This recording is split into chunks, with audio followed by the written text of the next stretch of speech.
이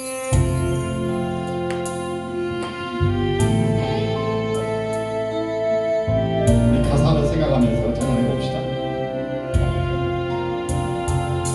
주 안에서 조용히 눈 감고 내 모습 보니 내 안에 자랑할 것 아무것도 없네. 고난의 터널을 지난 후에야 그 사랑 알게 되었네. 주 예수의 은혜가 아니면 살 수 없는 인생인 것. 나의 약함을 십자가에 못 박고 주의 십자가만 자랑하며 살리라. 주 앞에서 겸손히 무릎 꿇고 기도드릴 때 내 안에 선한 것이 아무것도 없네. 고난의 터널을 지난 후에야 그 사랑 알게 되었네. 주 예수로 옷 입지 아니하며 주 하나의 모습인 것. 나의 주님을 내 마음에 모시고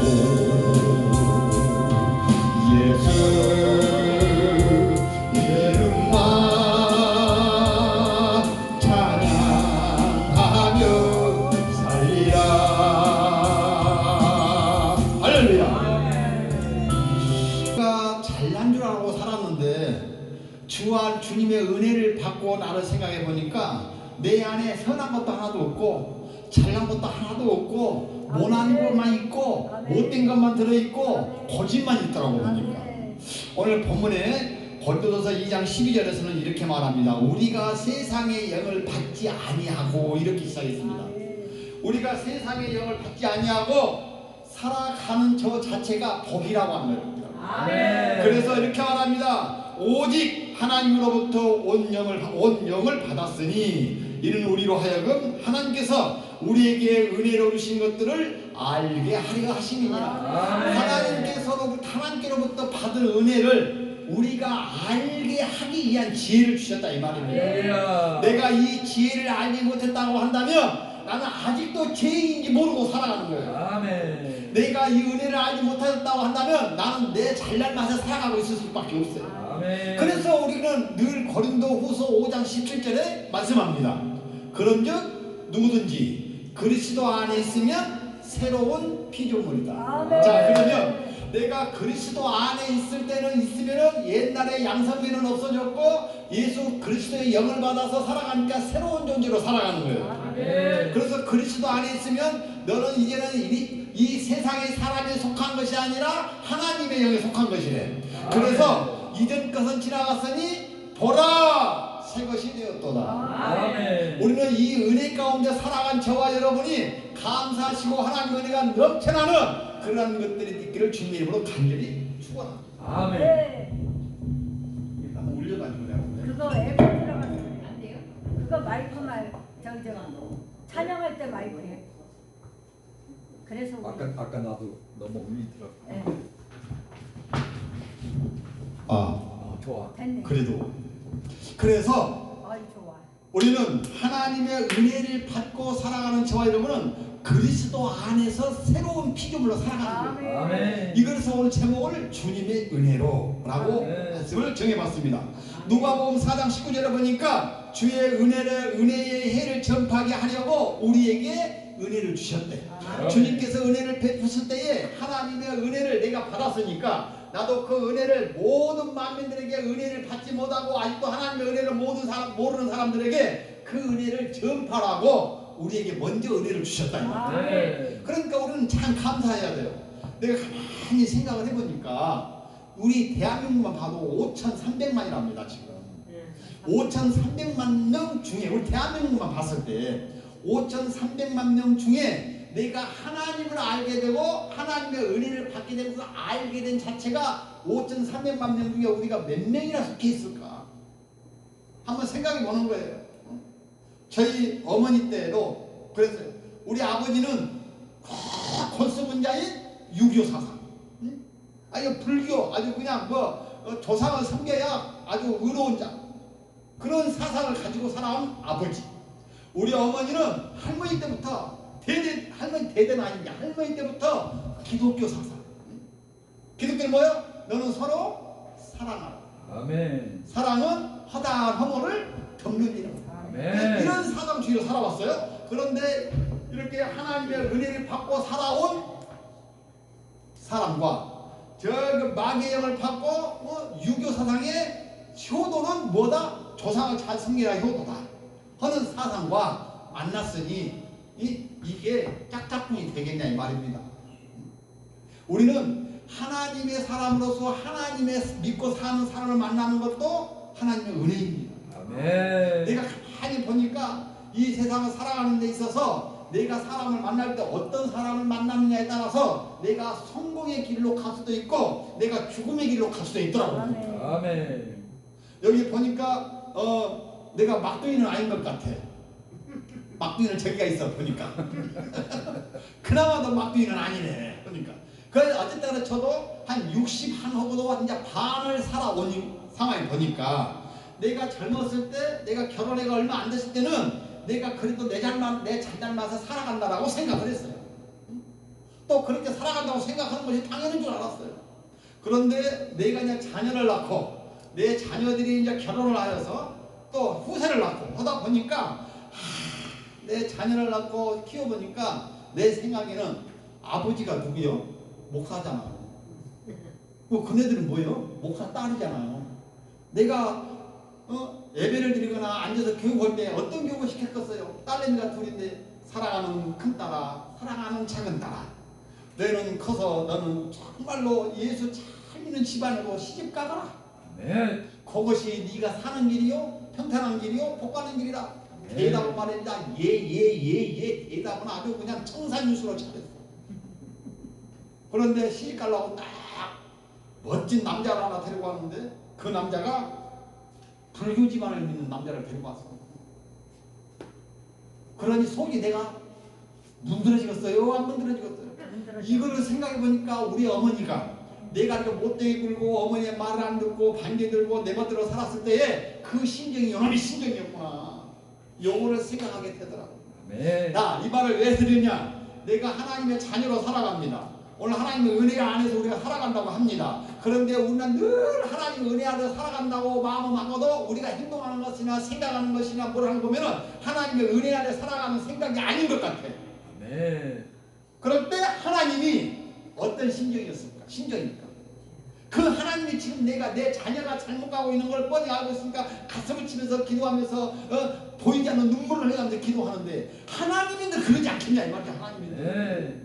그래서 우리는 주님의 은혜 안에서 살아가는 자는 잘 살아야 됩니다. 할렐루야. 주님의 은혜 안에서 살아가면 잘 살기 위해서는 어떻게 해야 돼? 시편 107편 1편에 보니까 여호와께 감사하라. 그는 선하시며 그 인자하심이 영원하리로다 라고 말씀하고 있어요. 할렐루야. 그래서 그 인자하심이 영원한 그 상을 먹고 살아가고 있는 저와 여러분은 어떻게 날마다 하나님께 우리는 교제하는 삶을 살아야 돼요.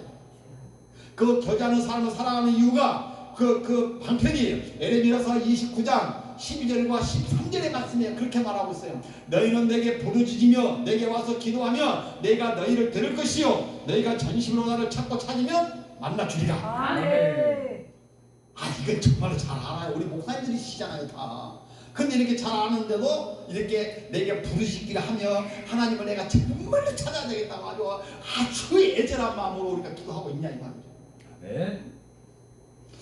우리는 그런 상황에서 이렇게 다 무릎 꿇고 그냥 손이 발리도록 빌려서 기도를 못하니까 하나님께서 우리에게 또 다른 방편을 주셨는데 그 방편이 뭐냐? 은혜 받는 사람은, 주님의 은혜로 살아가는 사람은 첫째로 예배를 하나님께 드리는 거예요. 아멘. 이 예배가 말입니다. 그래서 모든 것에 우리의 분기점이 되어야 돼요. 할렐루야. 왠지 아십니까? 로마서 12장 1절에 그렇게 말하고 있어요. 그러므로 형제들아 내가 하나님의 모든 자비함으로 너희를 권하노니 너희 몸을 하나님의 기뻐하시는 거룩한 산 제물로 드리라. 이는 너희의 드릴 영적 예배니라. 아멘. 지금 우리가 여기 앉아서 몇 명이 아니어도 앉아서 예배 이 자체가 그냥 드려지는 것이 아니고 어떤 예배? 영적 예배. 자, 영적 예배를 이렇게 더 잘 표현을 해놓은 것이 형제 여러분, 내가 하나님의 자비를 생각하고 권합니다. 여러분의 몸을 하나님이 기뻐하시는 거룩한 산 제물로 드리십시오. 이거는 여러분이 드려야 할 영적 예배인데 여기서 거룩한 산 제물을 드리라고 하는 이 거룩함은 무슨 뜻이냐 하면은 진실함으로 아멘. 정직함으로 드리라 이 말이에요. 아멘. 우리가 사람이 사람과의 신뢰를 갖는 것도 정직해야 돼요. 우리가 은행에서 돈을 빌려도요 신용이 나쁘면 돈 안 빌려줘. 신용이 좋아야 돈도 신용을 보고 빌려주는 거야. 아멘. 근데 하나님과 나와의 관계가 신용이 안 좋고 서로 믿음이 안 좋고 안 믿어지면 되겠냐 이 말이에요. 근데 그래서 예배가 무엇보다도 중요한 거예요. 그래서 요한복음 4장 24절에 그렇게 말하고 있잖아요. 아버지께서 참으로 예배하는 자들을 신령과 진정으로 예배할 때가 오나니 곧 언제나 이때다. 지금이다 지금. 지금 예배를 드리는 어떻게? 아버지께서는 이렇게 자기에게 예배를 드리는 자들을 찾고 계신다. 아멘. 하나님이 찾고 계시는 예배가 온 이 자리가 그렇게 된 줄로 믿으시기 바랍니다. 할렐루야. 여기가 바로 하나님이 찾고 계시는 예배요, 하나님이 원하시는 예배요, 하나님이 받으시는 예배인 줄 믿습니다. 아멘. 우리 큰샘물 교회가 왜 큰샘물 교회일까? 내가 혼자 생각해봤더니 이왕이면 사람은 큰 물에서 살아야 돼요. 아멘. 은혜도 크게, 믿음도 크게, 아멘. 우리가 꿈도 크게. 아멘. 내가 이 세상을 살 때 나는 지금도 가끔다 그 생각을 해요. 내가 구약 시대도 가가지고 앞으로 내가 무드셀라만큼만 더 살았으면 좋겠다. 우와 대단해요. 무드셀라가 960세까지 살았으니까 내가 이제 60병이 앞으로 900년은 살 수 있네. 근데요 그 중에서 내가 거기서도 내가 한 가지 깨달은 게 있어. 그때 당시에 900년을 살고 1000년을 살았어도 죽었다라고 합니다. 1000년 후에는 죽는다라고 합니다. 아멘. 오늘 그래서 죽음은 피할 수 없는 겁니다. 아멘. 진시황이 안 죽으려고 불사약도 그렇게 찾아서 먹었어도 그도 역시 죽었어. 젊어서. 그 세상은 요즘에는 그래도 약이 좋고 음식이 좋아서 요즘에는 이제 100세 시대래요. 100세 시대. 근데 100세를 사는데 어떻게 살 거냐가 중요한 거예요. 비실비실 거려가지고 정신도 없어가지고 똥도 싸고 오줌도 싸고 100세를 살 것이냐. 아니면 내가 정말로 100세를 살면서 정신 멀쩡하고 초롱초롱하고 건강하게 100세를 살 것이냐. 건강하게 100세를 살고 정신이 초롱초롱하고 100세를 사는 것은 하나님이 받으신 은혜인 줄 믿으시기 바랍니다. 아멘. 하나님은 이처럼 은혜 안에서 사는 저와 여러분에게 주시는 하나님께서 약속하신 복을 주시겠다라고 말씀하고 있습니다.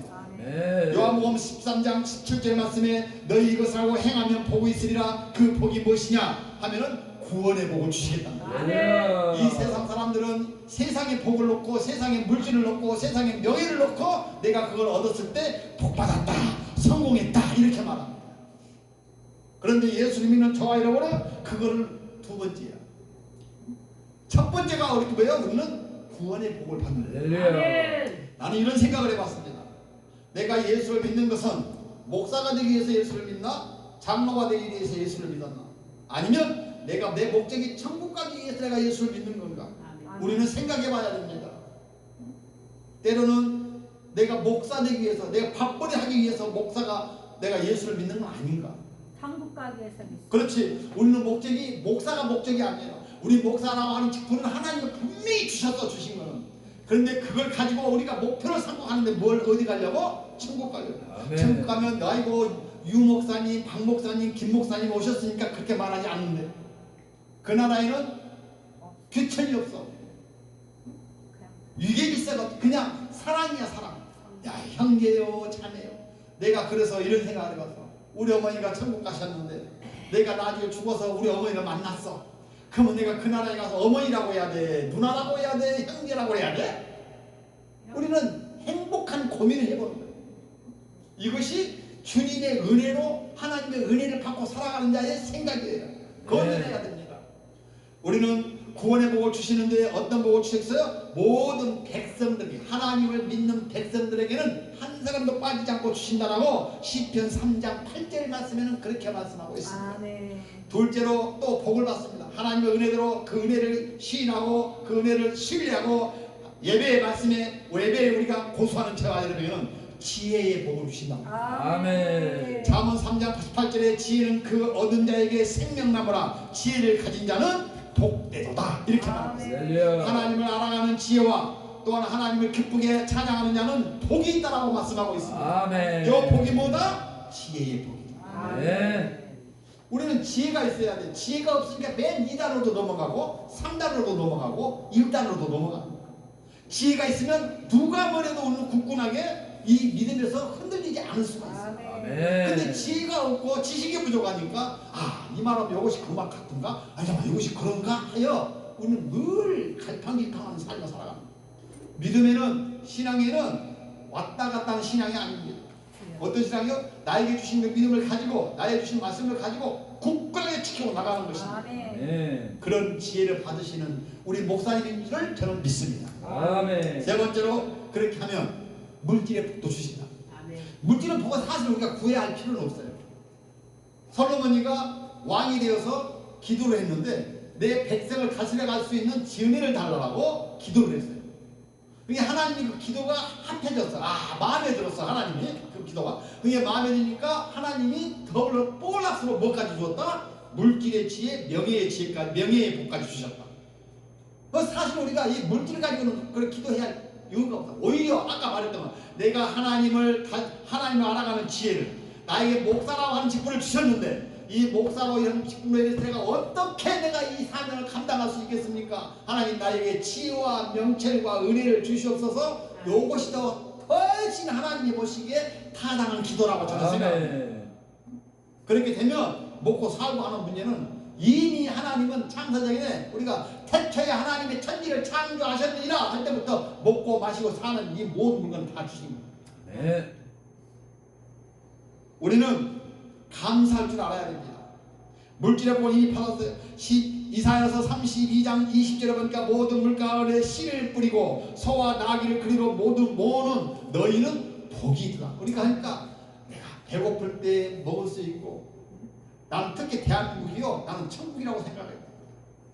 대한민국은 먹을 것이 없어서 못 먹는 게 아니야. 돈이 없어서 못 먹는 거야. 가만히 보니까.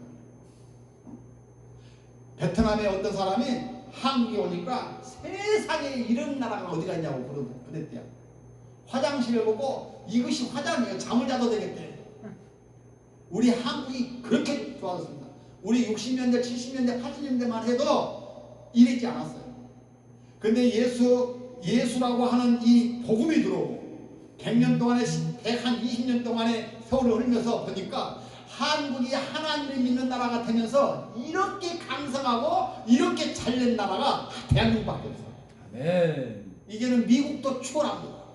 무엇으로? 선교하는 거예요. 그러니까 하나님이 한국을 미워할 나위 미워할 수가 없어.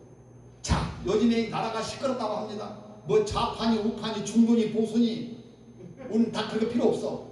어떻게? 그는 그대로 우리가 가지고 있는 이 하나님 믿는 자는 어떻게? 정의의 나라가 되게 해달라고. 아멘. 하나님의 세워가는 나라가 되게 해달라고. 자유민주주의 국가가 되게 해달라고 우리는 기도해야 되고 하나님께 부르짖어야 됩니다. 이것이 훨씬 이 나라가 바로 세워지는 데 있어서 효력 있는 기도입니다. 아멘. 하나님께서 먹고 마시고 쉴 수 있는 안식제를 주시겠다고 약속하셨는데, 그러면 저와 여러분은 지금까지 가만히 생각해 보니까 하나님께서 저에게 먹고 마시고 쉬게 하는 복을 받은 자인가 안 받은 자인가 한번 그걸 스스로 한번 생각해 보시기 바랍니다. 나는 말입니다. 가진 것은 없습니다. 돈이 뭐 몇 천만 원, 몇 천억 있는 것도 아니에요. 집이 막 있는 것도 아니에요. 그런데도 하나님이 그 때에 따라서 배고프지도 않게 부하지도 않게 누구한테 꿇어가지도 않게 적절하게 주고 계신 것이 복받은 거예요. 근데 사람은 여러분이 욕심이 얼마나 많은지 1,000원 가지면 10,000원 갖고 싶어지는 욕심이 생기고 10,000원을 가지면 10만 원을 갖고 싶은 욕심이 생기는 거예요. 어떤 목사님이 이런 말씀을 하시더라고요. 내가 목사 되기 기도를 열심히 해서 내가 목사가 되면은 3,500명이 모이는 교회를 주시옵소서 기도를 했는데 30년이 흘러도 3,500명 교회는 350명도 없더라. 근데 우리는 그래도 바꿔서 생각했으면 좋겠어요. 나는 3,500명이라고 하는 성도는 내 곁에서 막 같이 예배드리는 것은 아니지만 나는 이미 3,500명이 아니라 35,000명의 숫자를 달성한 사람들이에요. 우리는. 왜? 우리는 여러 군데 돌아다니면서 말씀을 전했고 말씀을 선포했고 사람을 만났고 그랬으니까 35,000명? 꼭 여기 와서 예배가 드려야 35,000명이요? 내가 찾아가서 드려야지 사람 말도 35,000명 되겠더라고 보니까. 그러면 하나님이 우리가 그렇게 해서 어떤 이는 35,000명이 와서 예배드리는 것이 있는가 하면 내가 쫓아가면서 달려가면서 전도하면서 하는 것이 35,000명이면 그것도 35,000명인 거예요.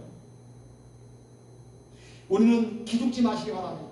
아멘. 감사하시기 바랍니다. 아멘. 예수 믿는 사람은 말입니다. 누가 못 살고 누가 가난하게 살아라고 그랬어. 예수 믿는 사람은 잘 먹고 잘 살고 돈도 많이 벌어야 돼. 그런데 중요한 건 뭐냐면 그 재물을 가지고 네가 재물의 노예가 될 것이냐 재물이 나의 노예가 될 것이냐 재물이 나의 노예가 되면 되는 거예요. 아멘. 하나님이 주신 그 재물 가지고 펑펑 내가 죽을 때 가지고 가는 것도 아닐 것이고 열심히 선교하고 구제하고 주의 일을 위해서 사용하면 되는 하나님 그렇게 하라고 주셨어. 아멘. 고린도전서 15장 10절에 보니까 바울이 고백합니다. 뭐라고? 내가 나 된 것은 하나님의 은혜라. 내가 이렇게 된 것은 하나님의 은혜로 된 것이고 내게 주신 그분의 은혜가 헛되지 않게 해주신 것도 하나님의 은혜입니다. 그렇지만 그것은 내가 한 것이 아니라 다 하나님의 은혜였습니다. 하나님의 은혜로 살고 내가 어려움을 당하고 아픔을 당하고 죽을 고비를 당하고 내가 정말로 퇴장을 당해도 내가 하나님께 감사할 수밖에 없는 조건입니다. 아멘. 그리스도 안에 있으면 아까 우리가 이야기했죠. 고린도 후서 5장 17절 그런즉 그 누구든지 그리스도 안에 있으면 새로운 피조물이라고. 새로운 피조물은 어떤 삶을 살아야 돼요? 빌립보서 4장 4절에 항상 기뻐하라. 주 안에서 기뻐하라. 그렇죠. 이것이 우리가 그리스도 안에서 살아가는 사는 자의 삶이요. 뭐 막 그냥 뭐 구구장사 하나도 없이 잘 되고 그냥 기도를 했더니 막 그냥 기도된 대로 다 그 자리에서 즉시기 그냥 들어주고 하는 것이 아니라 만약에 그렇게 내가 기도 10가지 했는데 10가지를 다 들어주는 기도다. 그러면 예수 안 믿을 사람 한 사람도 없어. 여기 오지 말라 해도 발로 막 밀어차도 여기는 차고 넘치게 돼 있어. 다 들어주는데 근데 하나님은 그렇게 역사하지 않습니다. 하나님은 그걸 원치도 않습니다. 어떻게 보면 예수를 믿는 저와 여러분은 고난의 연속일 수도 있습니다. 욥을 한번 보십시오. 욥이 어떤 삶을 살았는지. 우리는 그런 것들을 보면서 그가 그때 당시에 욥의 이야기지만 그때 당시에 욥의 이야기가 오늘날도 와서 나의 이야기가 될 수도 있다 이 말이에요. 아멘. 나의 이야기가. 그거는 걸 보고 어떻게 해야 돼 우리가? 나는 정말로 정신 똑바로 차리고 그런 전천을 받게 말해야지. 이거를 우리는 깨달으면 되는 거예요. 아멘. 말씀을 정리하겠습니다. 오늘 저와 여러분은 고린도전서에 나오는 바울이 고백했던 것처럼 내가 정말 오직 나와 함께 하시는 것은 하나님의 은혜입니다. 나는 하나님의 은혜 안에 죽고 하나님의 은혜 안에 살아갑니다. 라고 고백하는. 그래서 우리가 어떻게 산다? 주님의 은혜 안에서 살아간다고 하는 것을 우리 마음판에 딱 인식이 돼요. 아멘. 그래서 우리가 부흥회를 하고 예배를 드리고 집회를 하는 것은 하나님의 은혜 안에서 해가는 거예요. 그러니까 이 자리는 어떤 자리가 돼? 이제 희망의 자리요, 비전의 자리요, 소망의 자리요, 기쁨의 자리가 돼야 돼. 예배를 드리러 오는데 마음이 불편하면 앉아있는 내내 예배를 드려도 마음이 불편하더라고요. 근데 어떤 일을 다 해결하고 기쁜 마음으로 오면은 예배를 드리고 집에 가는 것도 아까워 죽겠어. 기뻐서. 우리 그런 예배가 돼야 되는 거예요. 아멘. 아멘. 예배는 축제의 분위기가 돼야 되는 거예요. 아멘. 예배는 소망의 자리가 돼야 되는 거예요. 아멘. 오늘 이 자리가 바로 소망의 자리요, 축제의 자리요, 아멘. 기도의 자리 같은 줄로 믿습니다. 아멘. 그래서 우리 계좌세력 공동체가 왔다 간다 하는 하나님의 은혜가 풍성하게 넘쳐지는 아멘 아멘. 집회였다. 아멘. 또 빨리빨리 불러야 쓰겠다. 역시 우리 계좌세력 공동체가 최고다. 아멘. 최고 아니야? 아멘. 할렐루야. 아니 내 소리가 너무. 아니, 예수님이 함께 하시니까 최고라고. 아멘. 아멘. 그래서 우리는 함께 예배드리고 함께 찬양하고 함께 교제하는 자체가 하나님의 은혜 안에 다 속해 있다고 하는 것을 우리는 다 믿으시고, 내 자녀들한테 우리가 내가 목사가 되고 보니까 내 자녀들한테 먼저 내가 복음을 제대로 전해야 되겠다. 아멘. 안 그러니까 우리 딸내미가 뭐야, 불교 믿는 데려와가지고 우리 딸내미가 말도 잘해요. 얼마나 말을 잘하는 줄 알아요? 아빠, 내가 희생하고 불교 믿는 저 남편인데 내가 전도하겠습니다. 내가 전도해서 예수 믿게 하겠습니다. 딱 그 말을 하는데 내가 그 다음 말을 할 말이 없더라고. 지가 그렇게 말해버리니까. 그런데 감사하게도 지는 교회는 아직 사이가 교회는 안 가는데 지 마누라가 교회 가는 것은 반대는 안 해. 그것만으로 그러다가 어느 시점에 가서 하나님 예수 만날 거라 믿고, 아멘. 그도 하나님이 주신 자녀입니다. 아멘. 우리는 결과까지 보려고 그러니까 실망하는 거예요. 기도를 하되 그 결과와 결과물은 전적으로 하나님한테 맡기는 거예요. 아멘. 이것이 우리에게 가지는 사명인 줄 믿으시기 바랍니다. 아멘. 그래서 그 사명 감당 잘 하시고, 우리가 얼마 있으면 다 이제 하나님 나라에 가는데, 그 하나님 나라에 가서도 우리 목사님들 다 만나면 아이고 정말로 저 사람도 고생했습니다, 만나서 반갑습니다, 우리 그런 관계가 되시기를 주님의 이름으로 다시 한번 축원합니다. 아멘. 기도합시다. 하나님 아버지